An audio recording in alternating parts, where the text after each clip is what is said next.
Welcome back. The 29-year-old complainant in the sexual harassment case against scientist R.K. Pachauri has now resigned from the Delhi-based think tank TERI. In a resignation letter, the complainant has launched a scathing attack on the TERI administration, accusing them of mistreating her in the worst possible manner.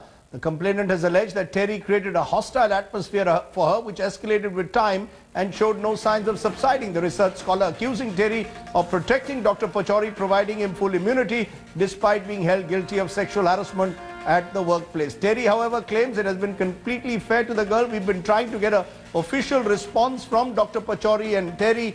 We still haven't got one. Joining me now to get a sense of what this case really means for the entire battle that women have at the workplace, particularly when it comes to allegations of sexual harassment. Brinda Grover joining me. Appreciate your joining us, advocate at the courts and human rights activist. Brinda, what does this case suggest about the problems that still exist when a woman decides to take on someone powerful? We don't have Dr. Pachauri's side or TERI's side, I must tell you. But I want to understand from what the lady has said in a letter, what do you make out of it? I think the facts speak for themselves. What we have on record, if we just go through the facts, it's very clear. Here is a complaint that gets made in February of 2015. Soon after that, she files her complaint also with the Internal Complaints Committee, not just with the police.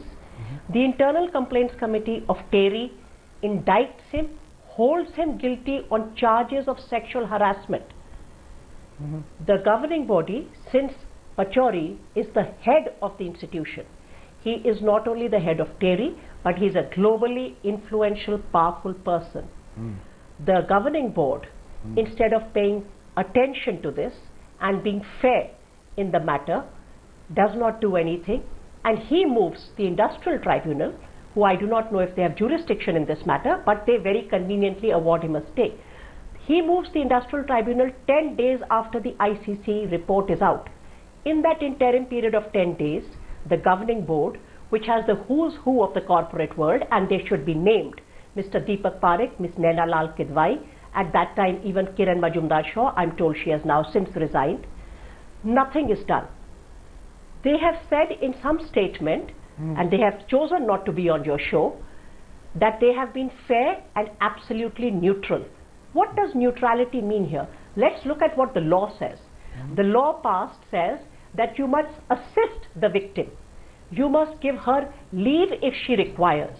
You must make sure that during that interim period of the complaint, she is not further harassed. If she wants, transfer the person she has accused away from the workplace. They also say help her in going to the police and fighting her case. And they say they are being absolutely neutral. By being neutral, they have violated their statutory obligations. Can I point out what their statutory obligations are? They have to make sure that there is a work environment that is safe.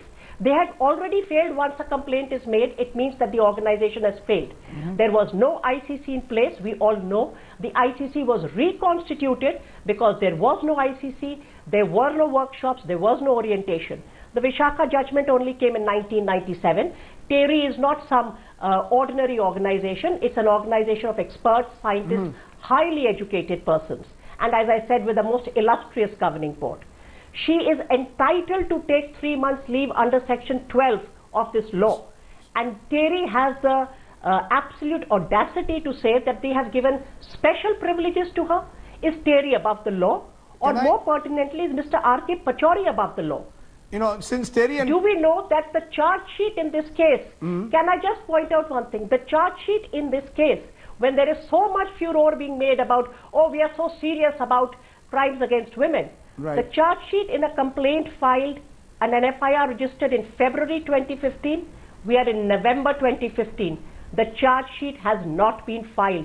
Do we need any more evidence of the power that Pachauri exercises and how everybody is complicit from state, police and the TERI board? I'm going to leave it there, ma'am. You know, unfortunately, I hope that the other side will speak. You've raised several relevant issues, several issues that demand an answer and demand that TERI be held accountable on those issues, Brinda Grover. I hope that these issues will be discussed, debated and answered by the other side. Otherwise, this case will become a test case of why the Vishaka judgment has failed to deliver true justice to women who believe they've been sexually harassed at the workplace when it involves powerful people. Brinda Grover, as always, a pleasure talking to you. I just want to say one. I Yes. just want to say one thing, Rajdeep. Yes, ma'am. We need to also show that when women raise their voice, when women say that what has been done to me is wrong, it's not enough to stand outside and generally scream. Or as somebody earlier in your show was saying about misogyny and women's rights. Right. Women are paying a price when they stand up for their rights. And therefore Terry needs to be held accountable. I take your point, ma'am, and I hope Terry will respond and realize the gravity of what you're saying. Thank you very much for joining us, Brinda Grover there. Let's take a look at what else is making the headlines in the day-to-day. Speed News now. The horror of